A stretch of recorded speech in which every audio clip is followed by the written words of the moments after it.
جہالت کی موت مرا۔ دیکھیے اللہ کا کلام اور اس کے حدیث کی حدیث وہ فرماتا ہے سب کو ایمان کے ساتھ ندا دوں گا۔ اللہ کے رسول فرما رہے ہیں کہ جس نے ایمان کے کو پہچانا نہیں، ایمان کی معرفت جس کو نہیں، وہ جہالت کی موت مرا۔ اور جہالت کی موت کیا ہوتی ہے یہ سمجھانے کی ضرورت نہیں۔ تو آئیے اس مختصر سے ٹائم پہ پہلے یہ سمجھنے کی کوشش کریں قرآن پاک کی اور حدیث پاک کی روشنی میں کہ یہ منصب امامت ہے کیا۔ تو اب قرآن پاک کا جائزہ لیں۔ اللہ تبارک تعالیٰ نے کم و بیش 1,34,000 انبیاء و مرسلین انسان کی ہدایت کے لیے بھیجے، اور پھر ہمارے سرکار رحمت للعالمین جناب محمد رسول اللہ صلی اللہ علیہ وآلہ وسلم کا ظہور ہوا۔ اور ان سارے نبیوں میں سرکار سے پہلے جتنے ہوئے صرف ایک ہی ذات ہے جس کو اللہ نے امام بنایا۔ ذرا امامت کے منصب کو ملاحظہ فرمائیے کیا ہوتا ہے یہ 1,24,000 انبیاء مرسلین میں یہ شہادت کے صرف حضرت ابراہیم علیہ السلام کو حاصل۔ اللہ تبارک تعالیٰ فرماتا ہے اے ابراہیم، آدم علیہ السلام کے لیے نہیں فرمایا امام، کسی کے لیے نہیں۔ آدم علیہ السلام خلیفہ ہے، موسیٰ کلیم اللہ ہے، لیکن میں بہت مختصر کر رہا ہوں، صرف حضرت ابراہیم علیہ السلام کے لیے یہ ارشاد ہوا اے ابراہیم، ہم نے تمہیں لوگوں پر امام بنایا۔ وہ بلائے گا اماموں کے ساتھ، یہاں امام کا لفظ ملا حضرت ابراہیم کے ساتھ۔ تو امام جب حضرت ابراہیم علیہ السلام کو بنایا، اتنے انبیاء و مرسلین کے موضوع تو حضرت امام صاحب آتے بھی ہیں، لیکن امامت کو سمجھنا بہت ضروری ہے۔ امام امام امام جی نہیں سمجھنا ہے کیا؟ حضرت ابراہیم علیہ السلام کے کتنے امتحان دیے سبھی نے جانا ہے، پڑھتے ہیں سنتے ہیں۔ اللہ تبارک تعالیٰ نے جس آگ میں نمرود نے پھینکا اس کو گلزار بنا دیا۔ ابراہیم علیہ السلام کو جن کو خواب کے ذریعے حکم دیا بیٹے کو ذبح کرو، اپنے فرزند کو ذبح کرنے کے لیے لے گئے، رب تعالیٰ نے اس کی جگہ دلہا بھیج دیا کہ امام امام امام ہے ہونے والے۔ اور پھر اللہ تعالیٰ فرماتا ہے ہم نے ابراہیم کو ملکوت کی سیر کروا دی۔ ملکوت کا مطلب کوئی جگہ باقی نہیں ہے جو ابراہیم نہیں جانتے ہو، ہر جگہ کی سیر ابراہیم کو ہم نے کر۔ اس کے بعد ارشاد فرماتا ہے اے ابراہیم، ہم نے تمہیں لوگوں پر امام بنایا۔ اب اندازہ لگائیے کہ امام جو اس کی جانب سے ہوتا ہے کتنی منزلوں سے گزرتا ہے، کتنے امتحانات سے گزرتا ہے، کب جا کر امام ہوتا ہے۔ حضرت ابراہیم علیہ السلام کے لیے ارشاد ہوا ہم نے تمہیں لوگوں پر امام بنایا۔ تو حضرت ابراہیم نے بڑا احسان فرمایا، اسی وقت دعا کی اے رب کریم یہ منصب میری اولاد کو بھی عطا فرما۔ اللہ نے ان کی دعا قبول کی، فرمایا ابراہیم یہ منصب بے شک تیری اولاد کو پہنچے گا، لیکن ظالم کو نہیں پہنچے گا۔ تو معلوم یہ ہوگا کہ امام ہوگا ابراہیم علیہ السلام کی نظر میں، ظالم ہوگا نہیں، جب ظالم نہیں ہوگا تو مظلوم ہوگا۔ یہ امام کی پوری تعبیر جو قرآن اور حدیث کی روشنی میں ملتی ہے۔ اب آپ دیکھیے، اب ہمیں یہ معلوم کہ امام جو حضرت ابراہیم علیہ السلام کی نظر تو بہت ہے، ان میں امام آگے چل کے کون آئے، وہ کون ہے؟ اب یہ ذمہ داری اللہ کے بعد اللہ کے رسول پاک بتائیں گے امام کون۔ تو اعلان ہوا یہ علی نورانی چہرے والوں کا امام ہے۔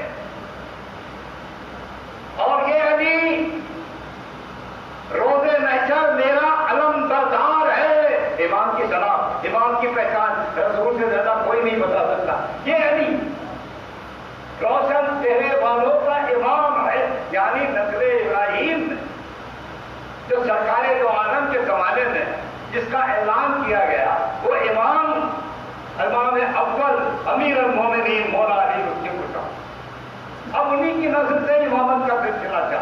دیکھیے حضرت ابراہیم سے کیا بات ہوئی تھی، ابراہیم تیری اولاد میں ہوگا امام، لیکن ظالم کو یہ منصب نہیں ملے گا۔ ظالم کے مد مقابل کیا ہے؟ ظالم کے مد مقابل کفر نہیں ہوتا، ظالم کے مد مقابل ہوتا ہے مظلوم۔ مظلوم جس پر ظلم ہوگا اولاد ابراہیم میں ہوگا، وہ ہے امام۔ اب یہاں سے چلیے سیدھا سیدھا اپنے مقصد پہ آ جاتے ہیں۔ تو ان میں پہلے امام مولا کائنات، اور جگہ حدیث شریف کے سارے بات آ گیا وہاں سے، اللہ کے رسول نے ارشاد فرمایا قیامت نہیں آئے گی جب تک میری امت پر میرے 12 امام نہ گزر جائیں، میری امت پر میرے 12 امام نہ گزر جائیں۔ اب ان کا ائمہ کا تعارف فرماتے ہیں سرکار دو عالم، فرماتے ہیں وہ کیسے ہوں گے؟ اول نام محمد، اوسط نام محمد، وآخر نام محمد، وکل نام محمد۔ اب یہاں تھوڑا سا یہ رہتا ہے کہ صاحب پہلے امام کا نام علی ہے، دوسرے کا نام حسن ہے، تیسرے کا حسین ہے، چوتھے کا علی ہے۔ یہ 12 امام میں کسی کا نام محمد تو ہے نہیں، اور حضور فرما رہے ہیں اول نام محمد، آخر نام محمد، اوسط نام محمد۔ بھائی نام نہیں، سرکار دو عالم نے یہ ارشاد فرمایا کہ کردار سے سب کے سب محمد ہوں گی، سب کا کردار محمد ہوگا۔ وہ ہے ائمہ ظاہر، ان میں سے جو سلسلہ چلا امامت کا، مولا کائنات کے بعد سیدنا امام حسن علیہ السلام، پھر سیدنا امام حسین۔ تاریخ کائنات میں جب سے آدم علیہ السلام کی نسل کی تاریخ شروع ہوئی ہے، امام حسین کا سالگرہ کل تھا کوئی یاد ہے؟ دوسرا حسین نہ اللہ نے بنایا نہ بنائے گا۔ کربلا میں جو کربلا نہیں کر رہا ہوں، ہو چکا، لیکن کربلا کوئی قوم دنیا کی کربلا کی مثال پیش نہیں کر سکتی، جس طرح کربلا کی مثال نہیں پیش ہو سکتی، اسی طرح سرکار امام زین العابدین کی امامت کی ابتدا بھی کسی کی نہیں۔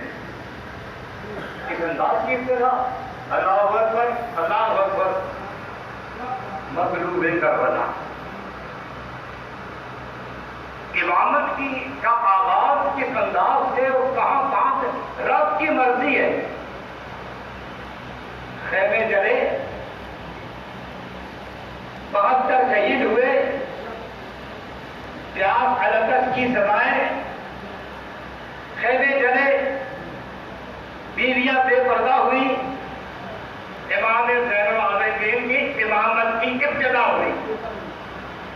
ظلم کے کیسے گھراؤنے بادلوں میں ہمارا امام منصب امامت پر فائد ہوتا ہے۔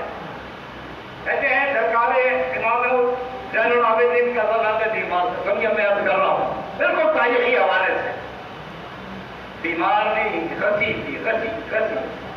اب یہ کیوں تھا؟ سوال یہ ہے کہ یہ غص کیوں تھا؟ دیکھیے جب مکہ معظمہ سے روانہ ہوئے،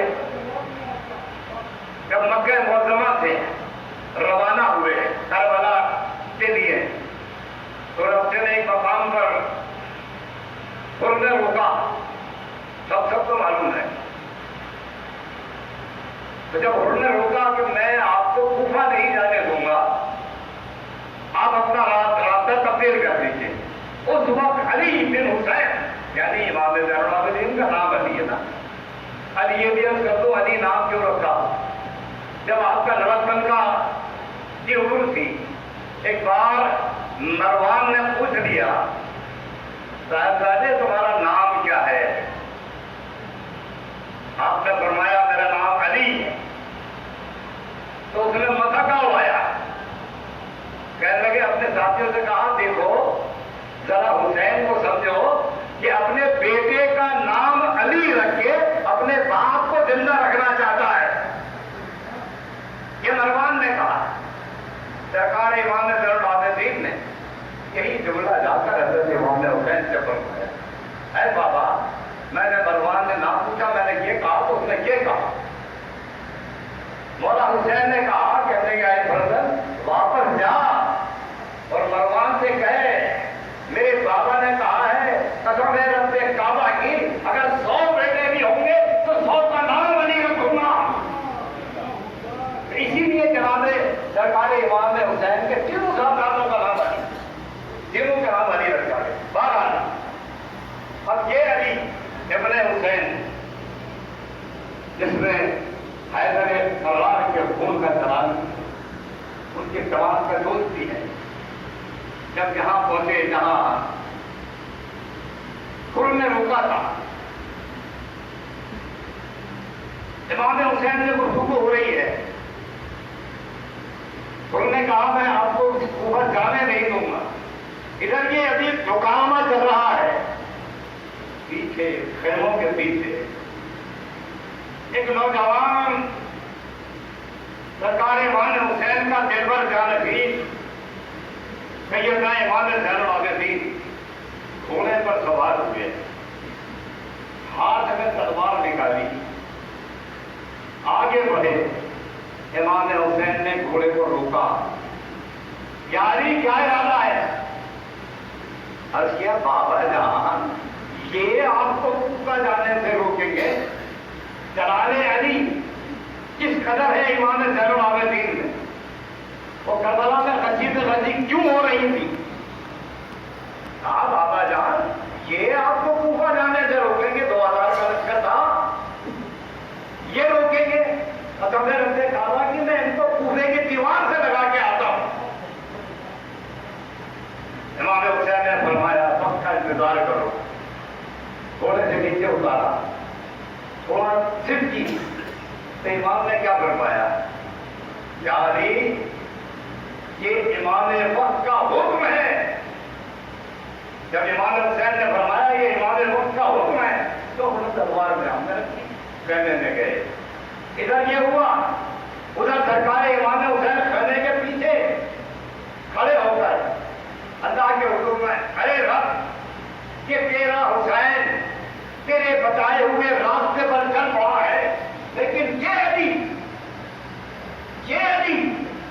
اسے تو سنبھال, اسے میں نہیں سنبھال سکوں گا. پہچانیے زین العابدین کو, اسے تو سنبھال, اسے میں نہیں سنبھال سکوں گا, اسے تو سنبھال, میرے رب تیرے حوالے تو ہی سنبھال. بس اس کے بعد پوری تاریخ آپ پڑھتے ہیں, بیمار کربلا بیمار, امامت بیمار نہیں ہوتی ہے, اگر بیمار ہو جائے تو امت ہی بیمار ہو جائے. غزی سے غزی جو سارے واقعات گزر گئے. اور جب سرکار امام حسین شہادت کے لیے تشریف لے جا رہے تھے, خیمے میں تشریف لائے, امام زین العابدین کو گلے لگایا.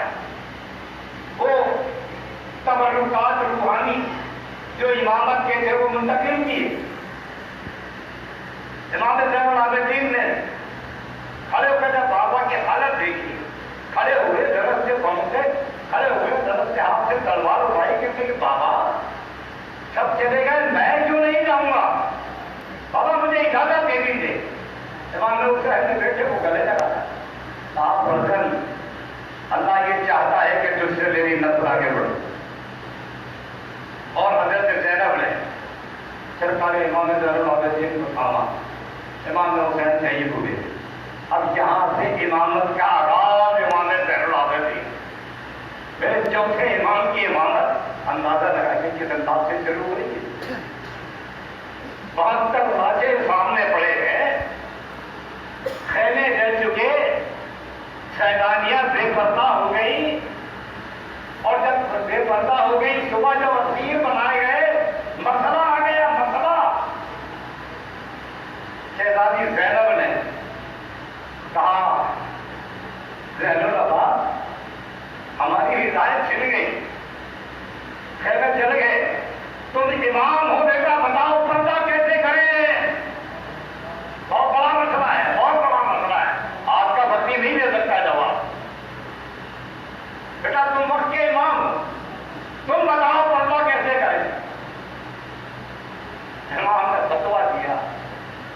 تو اماں اللہ کا حکم اور اپنے جج کی رضا ہے پردہ رضائیں چھڑ گئی آپ ضرور سامنے کر لیجیے پردہ کر لیجیے تیرا چھپا دیجیے ایسے عالم میں ہم لوگ ادھر ادھر ہو جاتے ہیں فتوا کون دے گا لیکن اللہ کے جناب سید سجاد اور جب روانہ ہوئے دیکھیے گفتگو تو بہت ہے آگے لیکن شام کے دربار میں پہنچے اور وہاں جگہ نے جو خطبہ دیا ہے وہ جو بیڑیاں پہنے ہوئے آنکھیں جھکائے ہوئے سید سجاد اس حسین قافلے کو لے کے آگے بڑھ رہے تھے وہ کیا خاموش کر رہے تھے ہر قدم اسلام کی تبلیغ کر رہا تھا جدھر نظر اٹھاتے تھے اسلام کی دعوت دیتے تھے ظالموں کو سرگرم کرتے تھے یہ مذہب امامت کا پہلا معاملہ کدھر جا رہا ہے آخر شام میں آپ نے فرمایا جب یہ کہا یزید نے خطبہ دینے آپ نماز میں صبح کا دن تھا امام زین العابدین جب خطبہ دینے کے لیے مسجد میں تشریف لائے تو وہاں یزید کچھ اور چاہتا تھا وہ چاہتا تھا کہ شاید میری تھوڑی تعریف کر دیں گے یا کچھ وہاں آئے امام ہے فرزند رسول پاک کا فرزند ہے غلط بیانی سے کام کیوں لے گا 3 پیش کرنے آیا ہے آپ نے اللہ کی حمد و ثنا کے بعد لوگوں کو بتانا شروع کیا ہے لوگوں جو نہیں جانتے وہ جان لیں میں فرزند رسول میں علی کا نواسا میں حسین کا بیٹا یزید سے سننا ہی نہیں چاہتا تھا ہم وہ ہے کہ ہماری شان میں آیا تفسیر نازل ہوئی ہم وہ ہے کہ جن کی شان میں آئے تھے محدت نازل ہوئی اب لوگ جاگنے لگے دیکھیے امامت اپنا کام کر رہی ہے لوگ جاگنے لگے جب لوگ جاگنے لگے تو یزید کے ہوش اڑے اس نے محسن سے کہا اذان دے وقت سے پہلے اذان دلوا دی اس سے پہلے بھی وقت سے پہلے نمازیں نہیں پڑھ چکے اذان دلوائی وہ یہ جانتا تھا کہ یہ حسین کا فرزند جو ذوالفقار حیدری کی طرح کلام کر رہا ہے یہ رکے گا تو اللہ کے نام پر اور محمد رسول اللہ کے نام پر جب اذان شروع ہوئی گفتگو تمام کی خاموش ہو گئے لیکن ممبر سے نیچے نہیں اترے ممبر پر تشریف فرمائے مؤذن نے کہا اللہ اکبر اللہ اکبر امام زین العابدین نے کے ساتھ ساتھ تکبیر کہی جب اس نے کہا اشہد ان لا الہ الا اللہ آپ نے ساتھ ساتھ دہرایا جب اس نے کہا اشہد ان محمد رسول اللہ تو فرمایا اے مؤذن تجھے اسی نام کا واسطہ تھوڑی دیر ٹھہر جا امامت اپنا کام کر رہی ہے اس حالات میں بھی امامت اپنا کام کر رہی ہے اے مؤذن تجھے اسی نام کا واسطہ ٹھہر جا مؤذن خاموش ہوا تو یزید سے مخاطب ہوئے اے یزید یہ محمد رسول اللہ تیرے جد کا نام ہے یا میرے جد کا نام وہ جواب بھی خود ہی دیا ارشاد فرمایا اگر تو یہ کہے کہ تیرے جد کا نام تو جھوٹا اور یہ میرے جد کا نام ہے تو سارا عالم اسلام گواہ تو پھر بتا ہمیں کربلا میں بلا کر ایسا تھا کیوں کیا میرے والد کے ساتھ نے کیوں کیا کیوں کیا تھا مارا گیا یزید کے پاس کوئی جواب تھا نہیں تو بلا گیا اور مجمع جو تھا وہ جھاڑے مار کر رونے لگا امامت کام کر رہی ہے یزید نے دیکھا کہ حالات تو خراب ہوتے جا رہے ہیں اس کے جو مشیر تھے انہوں نے کہا میرے قافلے کو مدینے بھیج دو تمہاری بہترین چیزیں ہیں لہٰذا کچھ دنوں کے بعد یزید نے کہا کہ اچھا آپ لوگ مدینے جائیں، آپ کا جتنا سامان دنیا میں واپس سب کروں گا، اور زیادہ سرکار امام زیادہ العابدین نے فرمایا زیادہ کی ہمیں کوئی ضرورت نہیں، جو ہمارا لوٹا گیا وہ واپس دے، اور ہمارے شہداء کے سر میں دے، ہم وہ سر لینا چاہتے ہیں۔ اس نے شرطیں مانی، وہ باقی سر تو جو سیریا گئے زیارت کرنے، دیکھا وہاں پر دفن ہے، تمام سر وہیں پر ہیں، اور سرکار امام کا سر لے کر امام زین العابدین ان میں پھر متفرق روایت میں ادھر نہیں چاہتا، کربلا مولانا میں لا کر دفن کیا، کسی نے دیکھا دمشق میں دفن کیا، واللہ اعلم بالصواب، بہرحال سرکار امام زین العابدین نے دفن کیا۔ اب یہ قافلہ جب مدینے پہنچا، محسوس کر سکتے ہیں آپ کہ جب اس قافلے کے پہنچنے کے بعد اہل مدینہ کے دل سے کیا گزری ہوگی، کس طرح اس قافلے کا استقبال کیا ہوگا۔ آپ سنو کے ساتھ آہو بکا کے ساتھ ظاہر ہے ایک قافلہ وہ دھوکہ تھا کہ جب رسول پاک مدینے میں تشریف لائے تھے تو لوگوں نے مسکرا کر لبیک کہہ کر استقبال کیا تھا، اور جب رسول کے گھر والے آ رہے ہیں آنسو سے استقبال ہو رہا ہے، آہو سے استقبال ہو رہا ہے، بہرحال کس انداز سے مدینے میں داخل ہوئے لفظ نہیں آ سکتا، آدمی کیسے بیان کرے گا۔ اور اس کے یقین کی پہلی غلطیاں تو بہت ساری ہیں، آل رسول پر ظلم کرنا پہلی غلطی، اس پر بھی مسلمانوں میں تھوڑا اختلاف ہے۔ کچھ حامیان یزید دنیا میں ہیں، ان سے سوال کیا جائے، چلیے آل رسول کی بات اگر نہیں کرتے اس بات کو تم بند کر دو، کیونکہ یہ ان کے لیے ہے کہ جو صرف دماغ سے نہیں دل سے بولتے ہیں، حسین کا معاملہ ان کے لیے ہے۔ اگر تم صرف دماغ سے ہی سوچتے ہو تو واقعہ میں ہرنا دو۔ کتنے دن کے بعد؟ 1 سال کے بعد 61 ہجری میں کربلا، 62 ہجری میں ہرنا کیا؟ مدینہ الرسول پر حملہ۔ ارے بھائی چلو ٹھیک ہے، اہل بیت آپ کی سمجھ میں نہیں آ رہا ہے، اس ٹاپک کو بند کر دو۔ مدینہ الرسول پر حملہ کیا ہوا؟ یزید نے حکم دیا اور جس کو سربراہ بنایا مسلم بن عتبہ، اس کی سربراہی نے لشکر 10,000 کا لشکر روانہ کیا۔ مدینہ کس کا شہر ہے؟ مدینہ رسول پاک کا شہر ہے۔ مدینے میں اصحاب رسول رہتے ہیں، مدینے میں اصحاب رسول کی اولاد رہتی ہے۔ ارے کس نے حملہ کروایا؟ وہ کیسے کیا ہوا؟ سبھی نے جانا اپنے پڑھتے ہیں۔ 3 دن تک لوٹ مار قتل و غارت کری، کوئی پوچھنے والا نہیں تھا۔ اسی اثنا میں وہ مسلم بن عتبہ کرسی لگا کر بیٹھا ہوا تو مسجد نبوی میں گھوڑے باندھے گئے۔ ارے شرم کرو یزید کی تعریف کرنے والوں، مسجد نبوی میں گھوڑے باندھے گئے۔ 3 دن تک اذان نماز کچھ نہیں، تو وہ ایک جگہ کرسی لگا کر بیٹھا ہے۔ اس نے یہ سنا کہ علی بن حسین یعنی امام زین العابدین کے پاس کچھ لوگ جمع ہوتے ہیں۔ اہل مدینہ کی ایک تمنا تھی، اے فرزند رسول، یزید کی بیعت ہم نے توڑ دی، ہم آپ کے ہاتھ میں بیعت کرنا چاہتے ہیں۔ سرکار امام زین العابدین مسکرائے، فرمایا اب ہم نسلیں نہیں کٹوائیں گے، اب ہم نسلیں کٹوانے کو تیار نہیں ہے، انکار کر دیا بیعت لینے سے۔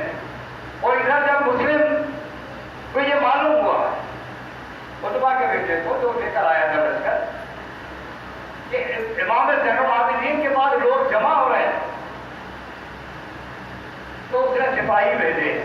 ان کو یہاں لے آؤ. ارادہ جو بھی ہوگا تو سمجھتے ہیں کیوں بلایا. لیکن اب جو کربلا کا جسے بیمار کہتے ہیں, وہ جو کربلا کا سیر ہے, مدینے تک جب وہ اس سے ملنے گیا ہے, اب جو ساتھ میں حضرت محمد حنفیہ, حضرت عبداللہ, حضرت زینب کے شوہر, حضرت حسن مسلم, تمام نہیں جانے دیں گے, ہم سب ساتھ چلیں گے. ادھر خواتین میں پھیلاؤ کا شروع ہو گئی, کیونکہ شہزادی زینب کربلا دیکھ چکی تھی نا, پھر کیوں بلایا جا رہا ہے. امام زین العابدین نے خواتین کو خاموش کیا اور سب سے کہا بیٹھو. حضرت حسن مسلم سے بیٹھیے, آپ بھی بیٹھیے. حضرت عبداللہ نے سب کو روکا, مجھے بلایا ہے, میں جاؤں گا. اب جو چلا تو یہ کربلا کا قید کیا ہوا امام نہیں تھا.